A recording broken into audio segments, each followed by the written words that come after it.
Hi ಎಲ್ಲರಿಗೂ good morning. ಎಲ್ಲರೂ ಹೇಗಿದ್ದೀರಾ? ಚೆನ್ನಾಗಿದ್ದೀರಾ ಅಂತ ಭಾವಿಸ್ತಾ ಈ ಬ್ಲಾಗ್ ಸ್ಟಾರ್ಟ್ ಮಾಡ್ತಾ ಇದ್ದೀನಿ.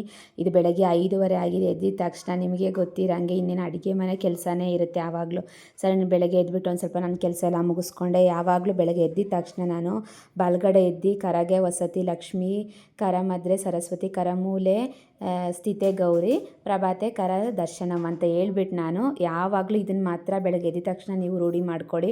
ನನಗೂ ಬರ್ತಾ ಇರಲಿಲ್ಲ ಫಸ್ಟು. ಆಮೇಲೆ ನಾನೇನು ಅಭ್ಯಾಸ ಮಾಡಿಕೊಂಡೆ. ಮಕ್ಕಳಿಗೂ ಹೇಳ್ಕೊಡಿ. ಎಷ್ಟು ಒಳ್ಳೇದಂದರೆ ಮಾತ್ರ ಕೈಯಲ್ಲಿ ಎಷ್ಟು ನಮ್ಮ ಜೀವನನೇ ಅಡಗಿರುತ್ತೆ. ನಾವು ಮಾಡೋ ಕೆಲಸ ಎಲ್ಲ ಕೈಯಲ್ಲಲ್ವ ನಾವು ಮಾಡೋದು. ಅದಕ್ಕೋಸ್ಕರ ನಾವು ಕೈಯಲ್ಲಿ ರೇಖೆಗಳಿರುತ್ತಲ್ಲ, ಅದಕ್ಕೋಸ್ಕರ ಅದರಲ್ಲಿ ಎಷ್ಟು ಪಾಸಿಟಿವ್ ಇರುತ್ತೆ ಅಂದರೆ ನಾವು ಯಾವ ಥರ ಥಿಂಕ್ ಮಾಡ್ತೀವಿ ಆ ಥರ ಇರುತ್ತೆ ಅಷ್ಟೇ. ದಿನ ನಾವು ಯಾವಾಗಲೂ ಒಳ್ಳೇದಾಗಲಿ ಅಂತ ಬೇಡ್ಕೊಂಡ್ರೆ ದಿನ ಎಲ್ಲ ಅವತ್ತು ಒಳ್ಳೆ ದಿವಸನೇ ಇರುತ್ತೆ ಅಂತ ಬೆಳಗ್ಗೆ ಎದ್ಬಿಟ್ಟು ನಾನು ಕೈ ನಮಸ್ಕಾರ ಮಾಡ್ಕೊಂಡು ಅಮ್ಮಗೂ ಹೇಳ್ಕೊಟ್ಟಿದ್ದೀನಿ.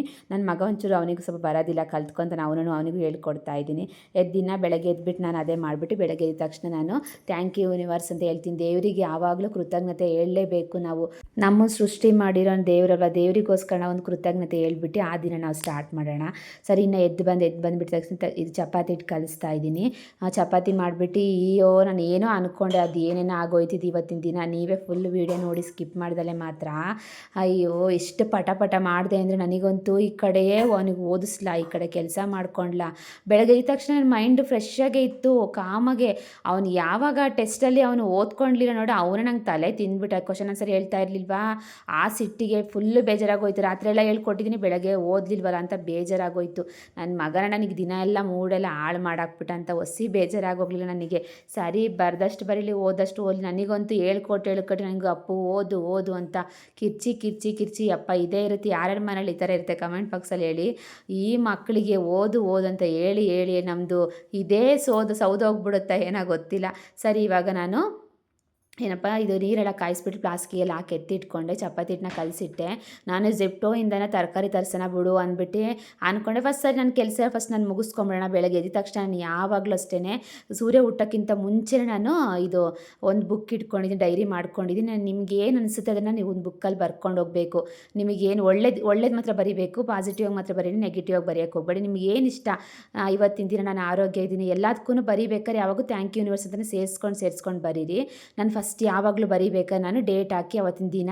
ಆಮೇಲೆ ನಿಮ್ಗೆ ಯಾವ ದೇವ್ರು ಇಷ್ಟ, ನನಗೆ ಮಾರುತಿ ಅಂದರೆ ತುಂಬ ಇಷ್ಟ, ಓಂ ಮಾರುತಿ ಅಂತ ಬರೆದ್ಬಿಟ್ಟು ಆಮೇಲೆ ನಾನು ಐ ಲವ್ ಮೈ ಸೆಲ್ಫ್ ಅಂತ ಆ ಕಡೆ ಬರ್ಕೊಂಡು ಇನ್ನು ಮಾಮೂಲಿ ಒಂದು 10 ಪಾಯಿಂಟ್ಸ್ 11 ಪಾಯಿಂಟ್ಸ್ ಎಷ್ಟಾಗುತ್ತೆ ಅಷ್ಟೇ ಎಲ್ಲದಕ್ಕೂ ಥ್ಯಾಂಕ್ ಯು ಯೂನಿವರ್ಸ್ ನಾನು ಆರೋಗ್ಯವಾಗಿದ್ದೀನಿ, ಥ್ಯಾಂಕ್ ಯು ಯೂನಿವರ್ಸ್ ನಾನು ಇವತ್ತು ನನ್ನ ಮಕ್ಕಳ ಜೊತೆ ತುಂಬ ಖುಷಿಯಾಗಿದ್ದೀನಿ, ಥ್ಯಾಂಕ್ ಯು ಯೂನಿವರ್ಸ್ ಎಲ್ಲದಕ್ಕೂ ಥ್ಯಾಂಕ್ ಯು ಯೂನಿವರ್ಸ್ ಅಂದ್ಬಿಟ್ಟು ನಾನು ತುಂಬ ಸುಂದರವಾಗಿದ್ದೀನಿ, ನನಗಿವತ್ತು ಈ ಥರ ಅಡುಗೆ ಇಷ್ಟ, ಎಲ್ಲ ಪಾಸಿಟಿವ್ ಆಗಿ ಬರ್ಕೊಂಡು ಹೋಗ್ಬೇಕು. ಆ ಥರ ಒಂದು 10 11 ಸೆಂಟೆನ್ಸ್ ಬರಿತೀನಿ. ನಾನು ಬರೆದ್ಬಿಟ್ಟು ನಾನು ಸೂರ್ಯ ಹುಟ್ಟೋಕ್ಕಿಂತ ಮುಂಚೆನೇ ಬರಿತೀನಿ. ಯಾಕೆಂದರೆ ಆವಾಗ ಒಳ್ಳೇದಾಗುತ್ತೆ ಅಂತ ನನ್ನ ಮನಸ್ಸಲ್ಲಿ ಅಂದ್ಕೊಂಡ್ರೆ ಅಷ್ಟೇ. ಸೂರ್ಯ ಹುಟ್ಟೋಕ್ಕಿಂತ ಮುಂಚೆ ಏನು ಹೇಳಿದ್ರೆ ಕೋರಿಕೆ ಇದ್ದರೆ ನಾವು ಬೇಡ್ಕೊಂಡ್ರೆ ದೇವರು ಯಾವತ್ತಿದ್ರೂ ಕೇಳಿಸ್ಕೊತಾನೆ ಅಂತ ಅಂದ್ಕೊಂಡ್ಬಿಟ್ಟು ನಾನು ಸರಿ ಅಂದ್ಬಿಟ್ಟು ಬರ್ದೇ ಇಲ್ಲ. ಆದಮೇಲೆ ನಾನು ನೀರು ಕುಡಿದ್ಬಿಟ್ಟು ಎಕ್ಸಸೈಸ್ ಎಲ್ಲ ಮಾಡಿಲ್ಲ. ಆದಮೇಲೆ ನಾನು ಅಡುಗೆ ಮನೆ ಬಂದೆ.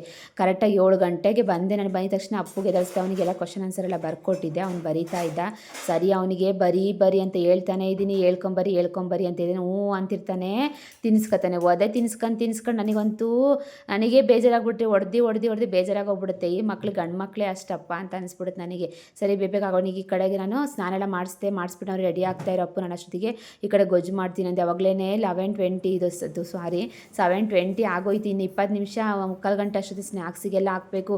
ಚಪಾತಿ ಬೇರೆ ಅಲ್ವಾ, ಈ ಕಡೆ ರೈಸ್ ಎಲ್ಲಾದ್ರೆ ಕಲಸಾಕ್ಬಿಡು, ಚಪಾತಿ ಅರಿಬೇಕಲ್ವ, ಬೇಯಿಸ್ಬೇಕಲ್ವಾ, ಅದಕ್ಕೋಸ್ಕರ ಸರಿಬಿಟ್ಟು ಈ ಕಡೆ ನಾನು ಬೇಳೆನ ಕೂಗಿಸ್ಕೊಂಡಿದ್ದೀನಿ. ಫಸ್ಟೇ ಕೂಗಿಸ್ಕೊಂಡ್ಬಿಟ್ಟಿದ್ದೆ. ನಾನು ನಿಮಗೆ ತೋರ್ಸೋಕ್ಕಾಗಿಲ್ಲ, ನಿಮಗೆಲ್ಲ ಗೊತ್ತಿರುತ್ತೆ ಅನ್ಕೊಂಡು ನಾನು ಅದನ್ನು ತೋರ್ಸೋಕೆ ಹೋಗಲಿಲ್ಲ. ಮಾಮೂಲಿ ಬೇಳೆ ಕೈಯಲ್ಲಿ ಒಂದು ಹಿಡಿಯಷ್ಟು ಬೇಳೆ ಹಾಕ್ಕೊಳ್ಳಿ. ಬೇಳೆಗೆ ಒಂಚೂರು ಒಂದು ಸ್ಪೂನ್ ಎಣ್ಣೆ, ಸ್ವಲ್ಪ ಅರಿಶಿನ ಪುಡಿ ಹಾಕ್ಬಿಟ್ಟು ಒಂದು 3 ಕೂಗಿಸ್ಕೊಳ್ಳಿ. ಯಾಕೆಂದರೆ ಅದು ಅಡುಗೆ ಮಾಡೋ ಟೈಮಲ್ಲಿ ಹೆಂಗೆ ಗೊತ್ತಾ, 2 ಕೂಗಿಸ್ಕೊಬಿಟ್ರೆ ಬೆಂದೇ ಇರೋದಿಲ್ಲ. ಅದಕ್ಕೋಸ್ಕರ 3 ಕೂಗಿಸ್ಕೊಬಿಡಿ. ಅದು ಬೆಂದೋಗುತ್ತೆ ಪರವಾಗಿಲ್ಲ ಅಂದ್ಕೊಂಡು ನಾನು 3 ಕೂಗಿಸ್ಕೊಂಡ್ಬಿಟ್ಟಿರ್ತೀನಿ. 3-4 ಕೂಗಿಸ್ಕೊತೀನಿ. ಈ ಕಡೆ ಒಂದು ಪ್ಯಾನ್ ತೊಗೊಳ್ಳಿ. ಅದು ವಿಸಿಲ್ ತಣ್ಣೋ ಅಷ್ಟೊತ್ತಿಗೆ ಈ ಕಡೆ ನಾವು ಒಗ್ಗರಣೆ ಹಾಕ್ಕೊಂಬಿಡೋಣ. ಒಂದು ಪ್ಯಾನಿಗೆ ಸ್ವಲ್ಪ ಎಣ್ಣೆ ಸ್ವಲ್ಪ ಜಾಸ್ತಿನೇ ಚೆನ್ನಾಗಿದೆ. ದಾಲ್ ತಡ್ಕ ಅಲ್ವಾ, ಸೂಪರಾಗಿರುತ್ತೆ ಮಾತ್ರ. ನೀವು ಒಂದ್ಸಲ ಟ್ರೈ ಮಾಡಿ ನೋಡಿ.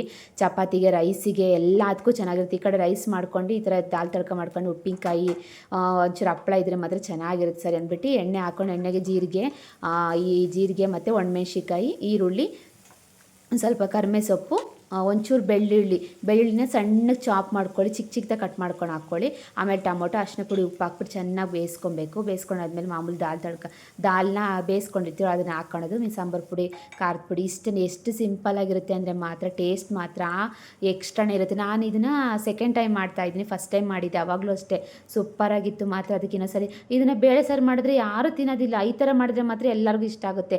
ಏನೇ ಆದ್ರೂ ಸ್ವಲ್ಪ ಮಾಡಿದ್ರೆ ಟೇಸ್ಟ್ ಇರುತ್ತಲ್ವ, ಅದಕ್ಕೋಸ್ಕರ ತಿಂತಾರೆ. ನೀರು ಥರ ಇದ್ದರೆ ಯಾರು ತಿಂತಾರಲ್ವ, ಮಕ್ಕಳಾಗಲಿ ಅಷ್ಟೇ, ಯಾರೇ ಆದರೂ ಅಷ್ಟೇ ಎಲ್ಲ ಟೇಸ್ಟಿ ಹುಡುಕ್ತಾ ಇರ್ತಾರೆ. ಆವಾಗೆಲ್ಲ ನಾವಂತೂ ಏನೋ ಒಂದು ಊಟ ಕಣ್ಣಿಗೆ ಹೊತ್ಕೊಂಡು ತಿಂತಾಯಿದ್ವಿ. ಇವಾಗೆಲ್ಲ ಬರೀ ರುಚಿದೆ ಕೇಳ್ತಿದ್ದ, ಬಾಯಿ ರುಚಿ ಇದ್ದರೆ ಮಾತ್ರ ತಿನ್ನೋದಿಲ್ಲ ಅಂದರೆ ಅಲ್ಲೇ ಇಟ್ಬಿಟ್ಟು ಹೋಗೋದು. ನನ್ನ ಮಕ್ಳಿಗೆ ಮಾತ್ರ ಹಂಗೆ ಮಾಡೋಕ್ಕೆ ಹೋಗಲ್ಲ. ಅಮ್ಮು ತಿನ್ಬೇಕು, ಅವಾಗೆಲ್ಲ ಊಟ ಇರಲಿಲ್ಲ ಗೊತ್ತಾ ಅಮ್ಮು, ಹಂಗೆ ಹಿಂಗೆ ಅಂತ. ಅನ್ನ ಮಾತ್ರ ಯಾವತ್ತು ಯಾವುದಕ್ಕೆ ಅಹಂಕಾರ ತೋರಿಸಿದ್ರು ಪರವಾಗಿಲ್ಲ, ಅನ್ನಕ್ಕೆ ಮಾತ್ರ ಯಾವತ್ತು ತೋರಿಸ್ಬಾರ್ದು ಯಾರೇ ಆದರೂ ಅಷ್ಟೇ. ಒಬ್ರೊಬ್ರಿಗೆ ಊಟ ಇಲ್ದಲೆ ಪಾಪ ಅದನ್ನೆಲ್ಲ ನೋಡ್ಬಿಟ್ಟಿದ್ದೀನಿ. ನಾವು ಕಷ್ಟಪಟ್ಟಿರೋದು ಅನ್ನಕ್ಕೆ ಮಾತ್ರ ನಾನು ಯಾವತ್ತು ಇವಾಗವರೆಗೂ ನಾವು ಇದು ಮಾಡೋದಿಲ್ಲ. ಏನಾದರೂ ನನಗೆ ಬೇಕಾದ್ರೆ ಬೇರೆ ತಿನ್ನೋದು ಕಮ್ಮಿ ಆದರೂ ಪರವಾಗಿಲ್ಲ, ನನಗೆ ಊಟದಲ್ಲಿ ಮಾತ್ರ ನಾನು ಯಾವತ್ತೂ ಇದು ಮಾಡೋಕ್ಕೆ ಹೋಗೋದೇ ಇಲ್ಲ. ನಾನು ಇದು ವೇಸ್ಟು ಮಾಡೋದ್ರೆ ನನಗೆ ಎಷ್ಟು ಬೇಕು ಅಷ್ಟೇ ಹಾಕ್ಕೊಂಡು ತಿಂತೀನಿ. ಇವಾಗ ಆಯಿತು, ಲಾಸ್ಟಿಗೆ ಒಗ್ಗರಣೆ ಕೊಡಬೇಕು ತುಪ್ಪದಲ್ಲಿ. ಒಂದು 2-3 ಸ್ಪೂನ್ ತುಪ್ಪ ಹಾಕ್ಬಿಟ್ಟು ನೀವು ಜೀರಿಗೆ ಹಾಕ್ಬಿಟ್ಟು ಒಂಚೂರು ಖಾರದ ಪುಡಿ ಹಾಕ್ಕೊಳ್ಳಿ. ಎಷ್ಟು ಚೆನ್ನಾಗಿ ಖಾರದ ಪುಡಿ ಫಸ್ಟೇ ಹಾಕಿರ್ತೀವಿ, ನೋಡ್ಕೊಂಡು ಹಾಕ್ಕೊಳ್ಳಿ. ಸರಿ, ನನ್ನ ಮಗಳು ಇವಾಗ ಹಾಕ್ಕೊಂಡು ತಿಂತಾಯಿದ್ರು. ಸರಿ ನೋಡಿ, ಅವನಿಗೆ ಕ್ವಶನ್ಸ ಬರ್ಕೊಟ್ಟಿದ್ದೀನಿ, ಆದ್ರೂ ಬರೀತಾ ಇದ್ದಾನೆ. ಸರಿ, ಅವ್ರ ಸ್ಕೂಲಿಗೆಲ್ಲ ಕಲಿಸ್ಕೊಟ್ಟೆ ಆದಮೇಲೆ ನಾನು ಈ ಕಡೆ ನಮ್ಮನೆಗೂ ಚಪಾತಿ ಎಲ್ಲ ಮಾಡಿಕೊಟ್ಟೆ. ಅವರಿಗೂ ತಿಂಡಿ ತಿಂದ್ಬಿಟ್ಟು ಅವರು ಹೊರಗಡೆ ಆಫೀಸಿಗೆ ಹೋದರು. ಇನ್ನು ನನಗೆ ಕೆಲಸ ಇದ್ದಿದೆ, ಇನ್ನು ಅಡುಗೆ ಮನೆಯಲ್ಲಿ ಏನು ಕೆಲಸ ಏನು ಜಾಸ್ತಿ ಇರಲಿಲ್ಲ. ಈ ಚಪಾತಿ ಮಾಡಿದ ಒಂದು 4 ಪಾತ್ರೆ ಇತ್ತು ಅಷ್ಟೇ. ರಾತ್ರಿನೇ ಎಲ್ಲ ತೊಳೆದ್ಬಿಟ್ಟು ಓಡಿಸ್ಬಿಟ್ಟಿರ್ತೀನಿ. ಅದಕ್ಕೆ ನಮಗೆ ಮೈಂಡ್ ಫ್ರೆಶ್ ಅನಿಸುತ್ತೆ. ನೈಟೆಲ್ಲ ಮಾಡ್ಕೊಂಬಿಟ್ರೆ ಬೆಳಗ್ಗೆಗೆ ಅಷ್ಟು ಇದು ಅನಿಸೋದಿಲ್ಲ. ಸರಿ ಅಂದ್ಬಿಟ್ಟು ನಾನು ಬೆಡ್ ಕವರ್ನ ಹಾಕೋಣ ಅಂದ್ಬಿಟ್ಟು ಬೆಡ್ ಕವರ್ ಇದು ಕೆಳಗಡೆ ಅದೇ ನೀರಿಂದು ವಾಟರ್ ಪ್ರೂಫ್ದು ಕವರ್ ಬರುತ್ತಲ್ಲ, ಅದನ್ನು ನಾನು ಹಾಕಿರಲಿಲ್ಲ, ವಾಶ್ ಮಾಡಿ ಎತ್ತಿಟ್ಬಿಟ್ಟಿದ್ದೆ. ಆವಾಗ ಸ್ವಲ್ಪ ಮಳೆಗಾಲ ಇತ್ತಲ್ವ, ನೆಂದಿತ್ತು, ಒಣಗಿರಲಿಲ್ಲ.